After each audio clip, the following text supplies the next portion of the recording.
This is the Big O Show. This is the Big O Show.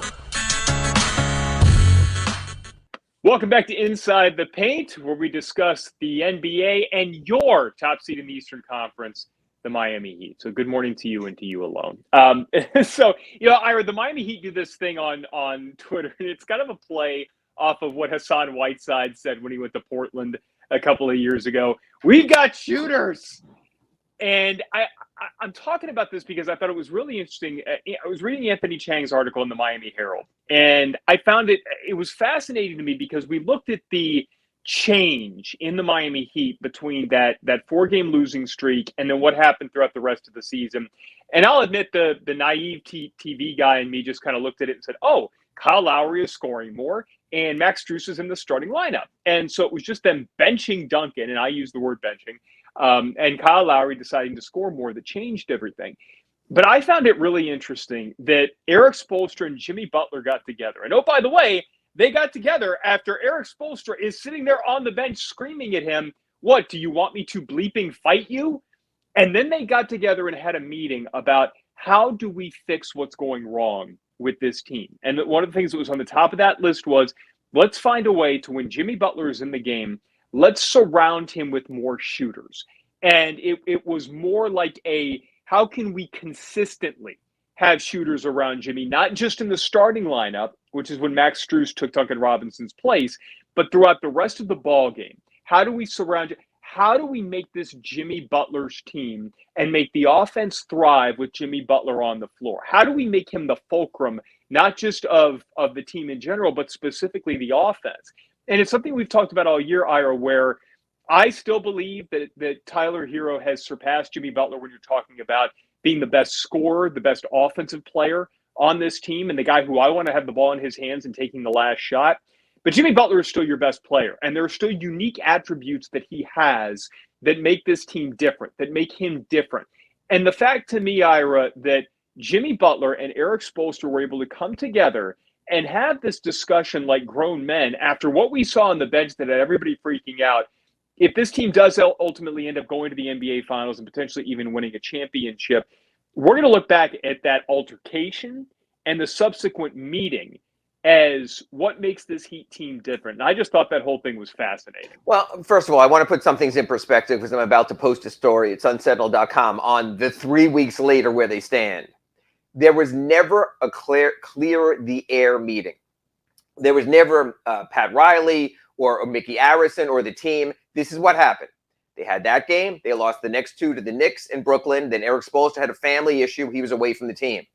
When Erik Spoelstra got back, there was no kumbaya. There was no sitting down in a circle and burning the incense or the sage or whatever. Instead, Erik Spoelstra looked at it purely from a strategical standpoint. Okay, that stuff happens to families anyway. We have moments, we move on. It's happened all season. Jimmy Butler's a goddamn pain in the ass, and Jimmy Butler will be the first one to tell you he's a goddamn pain in the ass. But how can we look at it from a strategic standpoint?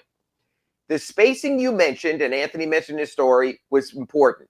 But so was part 2 of can we do 2 things at once? Can we prepare and move toward the number 1 seed and our best playoff selves, and also bring Victor Oladipo and Markieff Morris back into the mix? And I think the Heat were trying to satisfy 2 groups at the same time. And what happened when you did that, they were knocking heads. Because Victor Oladipo has had his moments as a 3-point shooter. We saw that in Toronto. We saw that in Orlando. Markieff Morris they're not floor spacers. So when Jimmy Butler would get in the game and play with Tyler and with Vic because Kyle Lowry was on the bench, or with Markieff, it was just different. That was a hard call for Erik Spoelstra. He respected what Markieff Morris went through, those 58 games with the whiplash, which was not of his own doing, the run-in with Jokic. He really respected what Victor Oladipo did from last May's quadricep surgery. Honestly, Vic probably shouldn't have played this year when you get down to it. But the way he grinded to get back.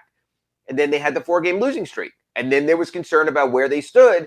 And I think that was the toughest decision. Erik Spoelstra on that Sunday called Jimmy Butler and called Kyle Lowry, his veteran team leaders, and says, here's what I think we should do. Here's what I want to do. Not necessarily to get their approval, but to let them know they're part of this whole mix.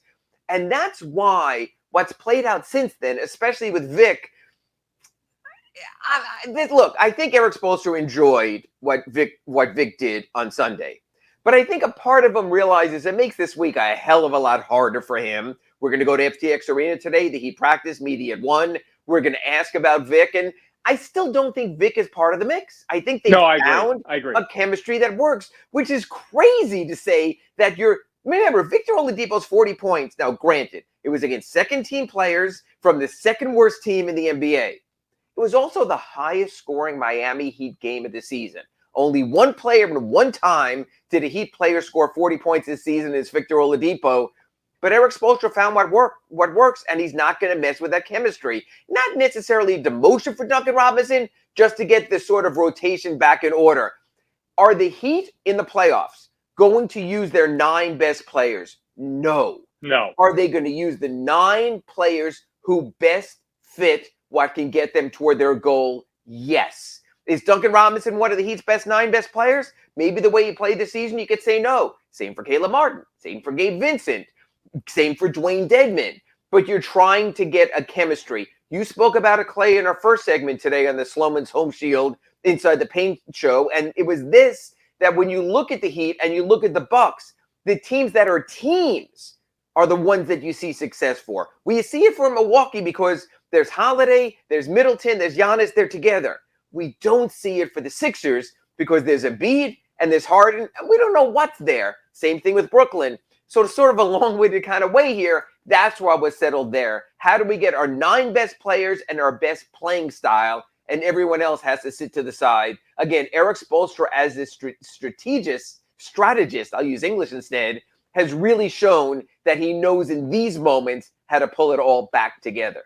Yeah, and so let me circle back to the Jimmy Butler, Eric Spoelstra thing really quickly, because I want to make sure that I'm not throwing something out there. Because I thought So basically, what happened here? They had the altercation. They did keep losing after that, by the way. Yes, they did blow the big lead against the Knicks, and then Spo had the family issue, and they got destroyed by Brooklyn.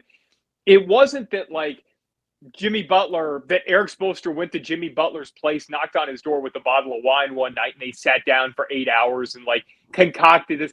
No, but to me, Ira, and what I think is important here is it shows these are grown men. It shows these are professionals. It shows the strength of the organization, because you go back through Jimmy Butler's history, and I think the feeling with Jimmy Butler was he's not going to work a lot of places, but he's going to work here.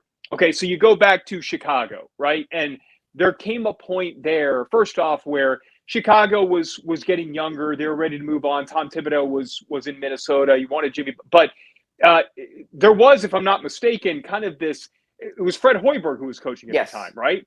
And it wasn't that Jimmy caused a lot of problems, but it clearly wasn't working there in the organization anymore. He goes to Minnesota, where his coach is there. Tibbs, man, this is going to be great. Unfortunately, the organization wasn't strong enough to handle him. And you had some of the younger players who there was this give and the take, and it didn't work. He goes to Philadelphia. And I still remember it, man. It was after, I want to say it was one of the playoff games, when Brett Brown is sitting up there and he goes, he was the adult in the room tonight. He wasn't Jimmy Butler. He was James Butler. And Jimmy Butler's just yeah, that's not my name, man. That's not. So, you go back through with Jimmy Butler's history, and he's had these situations everywhere to some extent. But it's been what happens next that was important. And with the Heat, it's not that Eric Spoelstra showed up and, hey, we're going to be best friends. And who knows? I mean, maybe there was something like that we just don't know about. But it was the fact that Eric Spoelstra is a professional, and this organization is strong, and everybody is pulling in the same direction. So the fact that they're able to have that, and then a few days later get together and say, okay, look, what we're doing right here, however we feel about each other right now, and however we feel about each other moving forward is not going to matter as long as we win on the court. So let's figure out a way to do that. And the fact that this was not an ego thing, it was able to get together and say, look, this is why I think this is not working. And it's because we have you, a great player, but we need to find a way to supplement what you do well. So that's, to me, that was the difference between, there didn't have to be a kumbaya meeting, because that's not how this organization works. you look at other organizations throughout the league, and it doesn't work that way. And those player meetings, Clay, are a bunch of BS. That whole kumbaya thing. We're adults in the room. A couple of things here. There was a sharing of a bottle of wine, but it was Udonis Haslem and Jimmy Butler. In the wake of that, they shared wine together. They got back together. That's fascinating. Udonis mentioned that. So they did that. Number two, there was an article yesterday by The Athletic by a very good writer, Joe Varden, who I respect. He spent some time around the Heat, and he had in there, and had the aggregationists and the social media people, and soon Orlando Alzugaray will. They pulled out the little line that said some around the league, some players believe Jimmy Butler might ask for a trade if it doesn't work out well this postseason. Clay, from an internal standpoint, that is absolute BS. When Jimmy Butler signed with the Heat, and he was in the room there with Alonzo Mourning and Shane Battier and Eric Spoelstra and Pat Riley, and they were doing this whole thing, the point that was made there in that session was this. I know, and his representative team, the last year and a half have not been a good look. The move from Chicago, as you mentioned, to Minnesota, to Philadelphia, and now leaving again. And I've got to establish roots. Jimmy Butler is not asking for a trade from this team. This is where he wanted to be. This is the team that gave him a ridiculous 5-year extension through his 38th birthday. I mean ridiculous just because of the numbers, through his 38th birthday. Now, if this goes to crap and the Heat crap out, and Jimmy, matter of fact, you can find this between the break. I lost it. Remember Jimmy before the playoff series against Milwaukee last season said, I'm stupid locked in or something like that? Yeah. Right. Now, if this goes to crap, I could see the Heat saying, screw this. We got a future here in Tyler Hero and Bam Adebayo. Okay, Jimmy. Okay, Kyle, it didn't work. But Jimmy Butler going anywhere, if the Heat get eliminated in the first round, like you said, maybe swept in the second, that is not happening. Jimmy Butler has tied the rest of his NBA career to the Miami Heat, trying to make it work. If it doesn't work, that'll be an Andy Ellisberg and Pat Riley and Adam Simon and Nick Arison decision. But Jimmy Butler's not forcing his way out of anywhere. Jimmy Butler knows the look. And Jimmy Butler has finally got back in the good graces of NBA fun guy. And all of a sudden he's out there bowling with Peyton Manning and he's doing commercials on a fake team bus that debuted last night for his Michelob Ultra or whatever his beer of choice is. He's in too good a place to be, we're on the internet, to be asshole Jimmy again. He has been able to move past that. I don't see that coming. I believe Jimmy Butler is all in with this team for better, for worse. And after what happened in last year's playoffs, it damn well better be better, because Jimmy Butler last season in 4 games against the Milwaukee Bucks was awful. Terrible. He was 29% from the floor. I mean, so and I want to say this too. You made the point on this program. There is no unmovable, immovable contract in the NBA, except for maybe Russell Westbrook now. But I guess you could attach LeBron James to and find a way to make it happen. Or trade Westbrook for John Wall, so you could even trade that contract. Go. Jimmy Butler's contract at this point, if it doesn't work, it's not immovable. You could find, but I think because of what I've mentioned with I found little reasons why it didn't work everywhere else. If it doesn't work in Miami, then I think everybody else around the league is going to say, oh no, if it didn't work there, it sure as heck isn't going to work here. Absolutely. So, who the hell's it's weird because he's an all NBA level player, and yet I'm this. Who the hell is taking him? What coach wants to get himself fired? What GM wants to get himself fired? That's the thing about Miami. Eric Spoelstra's never getting fired. So maybe Tom Thibodeau. Tom Thibodeau will bring him back. Tibbs is unrelenting, but I'm saying Eric's never getting fired. He can take those chances. Pat Riley's never getting fired. He can take that kind of chances. Very few can. And you know what? Even the ice that Tom Thibodeau was on in New York might be a little bit too thin go through that again. So what I'm saying, and I'm not saying it's even going to get to that point. What I'm saying is that's not even something to discuss. I wanted to go back to that moment and kind of figure out, okay, how did we get from that to this? And by the way, that nugget you just had about Udonis Haslem and Jimmy Butler getting together, that was the first time I'd heard that. Maybe I'm just not reading all the right places. But I found that really interesting. I want to read your story when it comes out later. What I found interesting about Anthony Chang's story is the fact that they just got together professionally, and it didn't require some sort of like Kuma, because that's how the Heat operate. Like that's the organization realized, oh, Jimmy's going to be in here and he's going to yell at everybody. Right. And that's just how. So like they were okay with that. They were fine with it. So I just, when you look back at this regular season, how they got this #1 seed, the strength of the organization matters a lot. And the fact that they were able to kind of withstand and get through all of that, I think it matters a lot. So that gets us to where we are now, which is, I'm with you. The Victor Oladipo situation, I was really happy for him Yes, in as Orlando. was I. Honestly, I think he made himself a lot of money that day. I think that some other team is going to see what he did in that game and say, oh, he's still got that ability. Oh, wait a minute. We don't really have that ISO bucket getter on our team. Let's bring him in. And I'm not saying he's going to get a max deal from anybody, but I think that somebody's going to look at that game and say, oh, we can really work with that. Right. And so I think it was great for Victor Oladipo in the future of his NBA career. I don't think it means jack squat for this playoff run. I think if anything, it's, hey, we know what he can do. And I think there would be a role for him if, break in case of emergency, somebody gets hurt, you fall behind by 14 points in a game and absolutely nothing is working offensively and you need a spark. But as far as your regular set rotation, I'm with you. I don't see him in it. Yeah, no, I agree with that. I know a lot of Heat fans got angry at me when I also mentioned how it could help him toward free agency. But again, we'll get down to the road in this on our postseason postmortems. But your featured wings here are going to be Jimmy Butler, Kyle Lowry, and Tyler Hero for at least 2 more seasons. Victor Oladipo excelled in both games when Jimmy Butler didn't play, in Toronto and in Orlando. Great He's not point. have the ball in his hand that much, even during the regular season on this roster, to be featured scorer A. He's always going to be the 4th sort of wheel of the whole perimeter rotation.